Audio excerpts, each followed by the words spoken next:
એક જ દિવસના અંતરમાં તમે જુઓ કે કેટલો બધો વિસ્તાર આવરી લીધો. હજુ આપણે ગઈકાલે જે તસવીર જોઈ હતી એમાં ચોમાસું દક્ષિણના વિસ્તારમાં હતું. આજે જાણે કે ચોમાસાએ હનુમાન કૂદકો લગાવ્યો હોય એમ છેક લદ્દાખ સુધી ચોમાસું પહોંચી ગયું છે. એટલે ભારતમાં હવે 60% વધારે વિસ્તારમાં ચોમાસું પહોંચી ગયું છે. 23 થી 30 તમે જોઈ શકો છો, 8મો દિવસ છે ચોમાસું અહીંયા જ છે અને આજે અહીંયા વરસી રહ્યું છે.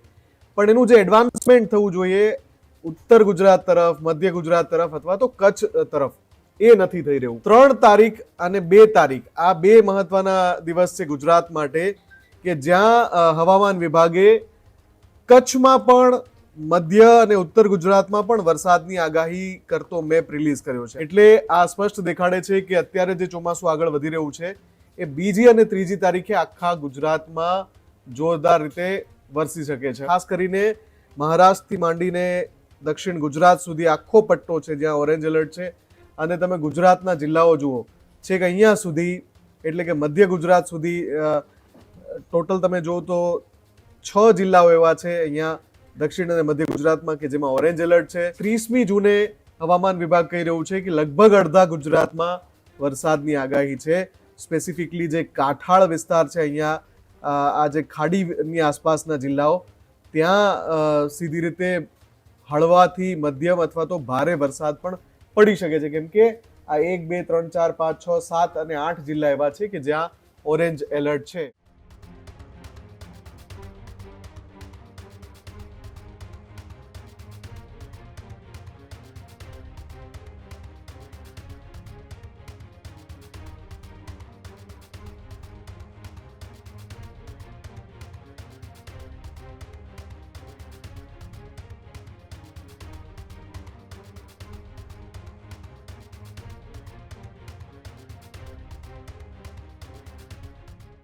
દેશમાં નૈઋત્યના ચોમાસાએ હવે હનુમાન કૂદકો લગાવ્યો છે. 24 કલાકમાં જ મોટા ભાગના વિસ્તારને વરસાદે આવરી લીધો. ઉત્તર ભારતના મોટા ભાગના વિસ્તાર સહિત લદ્દાખ સુધી હવે ચોમાસું પહોંચી ગયું છે. જો કે ગુજરાત માટે તાજા તસવીરે હવે થોડું ટેન્શન પણ વધાર્યું છે. ગુજરાતમાં સતત 8મા દિવસે ચોમાસું અટવાયેલું દેખાઈ રહ્યું છે. હવે જ્યાં છે ત્યાં જ વરસવા ચોમાસું એ લાગ્યું છે. ત્યારે દક્ષિણ ગુજરાતમાં 23મી જૂનથી એક જ સ્થળે ચોમાસું અટવાયેલું દેખાઈ રહ્યું છે. 8 દિવસ થઈ ગયા છતાં ચોમાસું ગુજરાતમાં અટકેલું દેખાઈ રહ્યું છે. નૈઋત્યનું ચોમાસું જ્યાં હતું ત્યાં જ હવે વરસવા લાગ્યું છે. ત્યારે 8 દિવસ પછી ચોમાસું હજુ પણ ગુજરાતમાં અટવાયેલું દેખાઈ રહ્યું છે. ત્યારે અમારા સહયોગી મુફદ્દલે સમગ્ર હવામાનને લઈને એનાલિસિસ કર્યું છે. ત્યારે આવું સાંભળીએ એમને જ કે તે શું કહી રહ્યા છે ચોમાસા વિશે. 24 જ કલાકમાં ચોમાસું કઈ રીતે આગળ તરફ ગતિ કરી ગયું છે. આ એક જ દિવસના અંતરમાં તમે જુઓ કે કેટલો બધો વિસ્તાર આવરી લીધો. હજુ આપણે ગઈકાલે જે તસવીર જોઈ હતી એમાં ચોમાસું દક્ષિણના વિસ્તારમાં હતું. આજે જાણે કે ચોમાસાએ હનુમાન કૂદકો લગાવ્યો હોય એમ છેક લદ્દાખ સુધી ચોમાસું પહોંચી ગયું છે.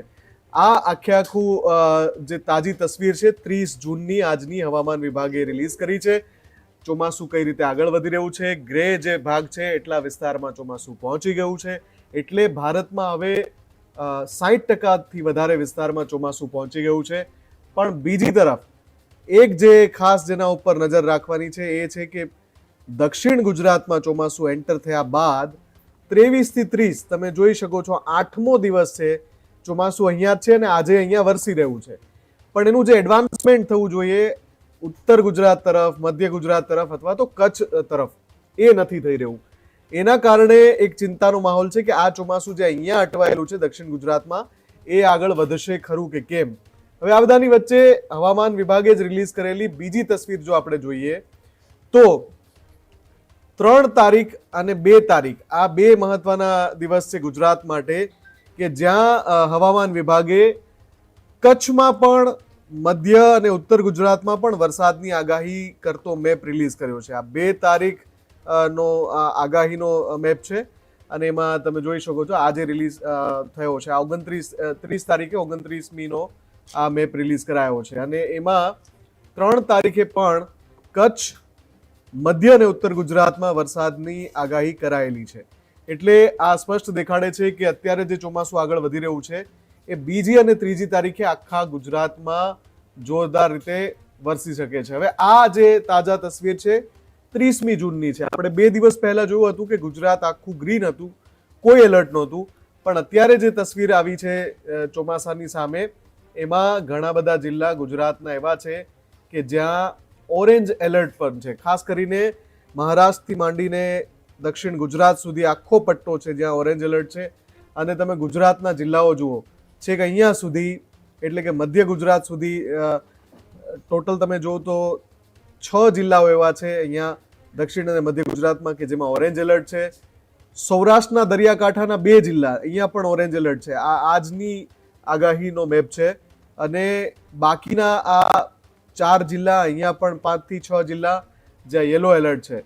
એટલે અહીંયા 30મી જૂને હવામાન વિભાગ કહી રહ્યું છે કે લગભગ અડધા ગુજરાતમાં વરસાદની આગાહી છે. સ્પેસિફિકલી જે કાંઠાળ વિસ્તાર છે અહીંયા, આ જે ખાડીની આસપાસના જિલ્લાઓ, ત્યાં સીધી રીતે હળવાથી મધ્યમ અથવા તો ભારે વરસાદ પણ પડી શકે છે. કેમ કે આ 1, 2, 3, 4, 5, 6, 7 અને 8 જિલ્લા એવા છે કે જ્યાં ઓરેન્જ એલર્ટ છે. એટલે આ 3 તસવીરોથી સ્પષ્ટ થઈ રહ્યું છે કે જે ચોમાસું આગળ વધી રહ્યું છે એ અત્યારે તો કાંઠા વિસ્તારમાં વરસાદ વરસાવી રહ્યું છે, પણ આ તારીખ ઉપર નજર રાખવી પડશે. કેમ કે અહીંયાથી આગળ એડવાન્સ થાય છે કે નહીં, તો બીજી અને ત્રીજી જુલાઈએ કચ્છમાં, મધ્ય ગુજરાતમાં અને ઉત્તર ગુજરાતમાં ખાસ કરીને વરસાદ પડશે. નહીતર કચ્છ અને ઉત્તર ગુજરાતને હજુ પણ રાહ જોવી પડી શકે છે.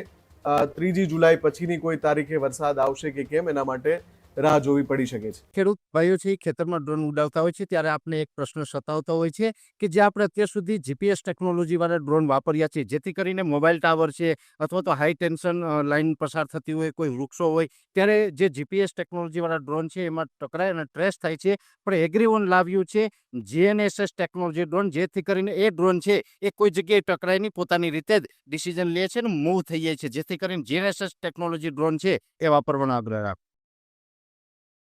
અત્યારે જ ન્યૂઝરૂમ ગુજરાતની યુટ્યુબ ચેનલને સબસ્ક્રાઇબ કરો અને ઇન્સ્ટાગ્રામ અને ફેસબુક પર ફોલો કરો. અપડેટ રહો, સત્યની સાથે રહો.